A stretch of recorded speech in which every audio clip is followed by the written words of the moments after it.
Breaking news tonight, Chris Cuomo is officially on ice. Moments ago, CNN indefinitely suspending their primetime anchor, and now he's got to go for good if the liberal network wants to hold on to whatever is left of their credibility. And here's what happened. A damning new report from the New York State AG this week showing Chris Cuomo was snooping around for his brother Andrew when the Love Gov was sexually harassing subordinates.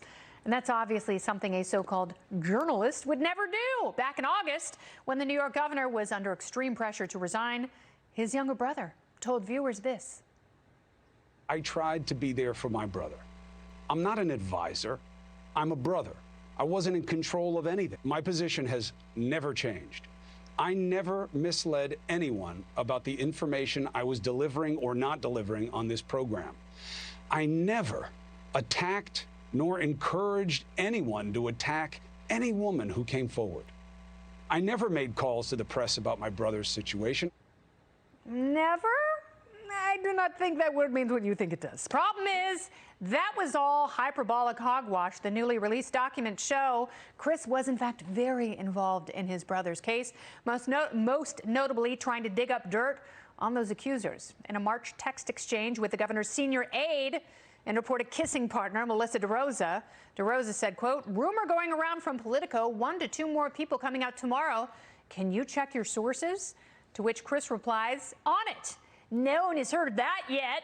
In another text to DeRosa, Cuomo says, called, I have a lead on the wedding girl.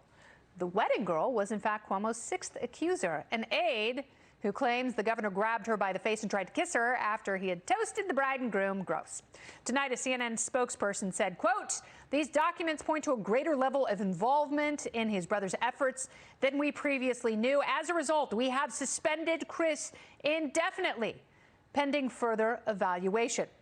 Governor Cuomo, as you remember, resigned in disgrace in August. Should his brother do the same? Well, there are many people who feel like the punishment meted out so far isn't enough for either of these men.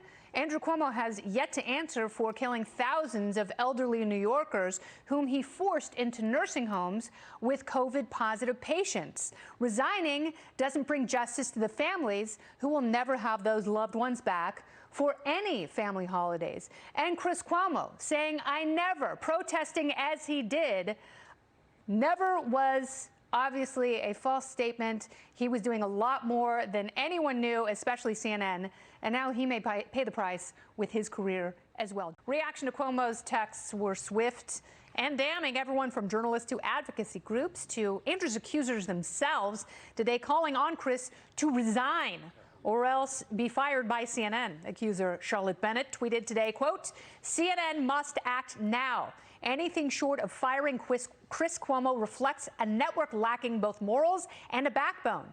Even the harpies of The View have seemingly turned on the anchor. But is indefinite suspension enough? Let's meet tonight's man panel. We've got conservative strategist and Z-Lab's public relations vice president. Oh, yes, it is Chris Barron. Hello, fax machine printer.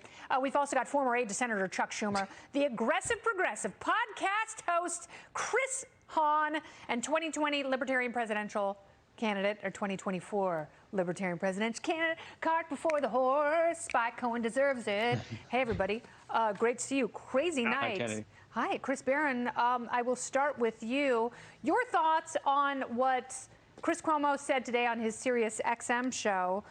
He said that the reason his brother resigned was because Democrats had turned on him, the GOP hated him, and the press never liked him. Is that really the only reason Andrew Cuomo resigned? I mean, the press served as propaganda networks for Andrew Cuomo. I mean, he wrote this book, declared he was the best of all of the leaders during COVID, despite the fact they killed all these old people. The amazing thing to me is that I would have thought that Jeff Zucker and the folks at CNN would have welcomed this opportunity to unload an overpaid, underperforming talent. Nobody watches Chris Cuomo's show. They pay him a ton of money to have ratings that are in the tank. Like, I can't believe at the first sign of smoke that they didn't say, hey, guess what? You're out of here. Instead, they literally waited until they had the smoking gun before they said, ugh, I guess it is too much. We got to let him go. Yeah. It makes no sense to me. Some of the hot takes here were very funny. Actually, the recount reporter Steve Morris said, quote, the Chris Cuomo issue is hard. On one hand, he took a direct role in smearing victims of serial sexual misconduct. On the other hand, he's a terrible journalist and a living embodiment of the absolute worst of for-profit cable news, cynically posturing as truth defenders. Your thoughts, Chris Hahn? You know, CNN should have never had him on with his brother ever. I mean, that was a major miscalculation, really a huge so conflict. Fun during a pandemic. Look, what fun! Look, it's fun, guys. Woo, my brother, Q-tip, fun. My brother died a couple years ago, but when he was alive, I would defend him no matter how bad he was. That's what brothers do. So to have him in a journalistic capacity put in that situation was horrible for CNN. So, you know, I think they're making the right move now. I hate to be in the HR department at CNN this year. They've had a rough year, but it is what it is. And I think, look, whoever's in that spot's going to do basically the same numbers. It's not the anchor, it's the real estate. Well, the real estate is now vacant. Poor Anderson Cooper has to do 2 hours of heavy lifting tonight over at one of our competitors. But Chris Cuomo didn't just defend his brother. That's the issue. You know, if he were just someone calling his brother going, hey, man, I believe in you. Just ride this thing out.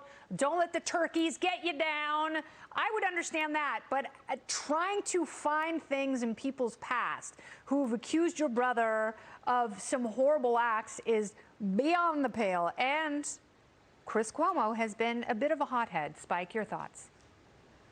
Yeah, and that's the problem, Kennedy. It's not just that he's his brother's brother and that he was, you know, vocally supporting him or whatever else. It was when he crossed the line into actually providing information to Andrew Cuomo's political team to use against accusers. But even that is somewhat expected. It's the fact that there weren't controls in place at CNN to recognize that he was doing this and stop him from doing it. And I think, honestly, the reason that this went on as long as it did, him giving these you know, fluffy interviews to his brother while his brother's killing thousands of COVID patients in nursing homes and everything else that was happening, is probably similar to the same reason why it took until now for them to suspend him and not even to fire him. They're probably scared that he's going to throw them down a flight of stairs. I don't think he's as strong as he makes himself out to be. I really, yeah, let's get after it. Yo, I'm Chris Cuomo. Yeah. Now, Andrew Cuomo is sunny, and Chris Cuomo is Fredo. That's what people call him, Fredo, and that's why he gets really mad about it, because he's the one who screwed everything up with Mo Green. So I don't feel bad for him for a second.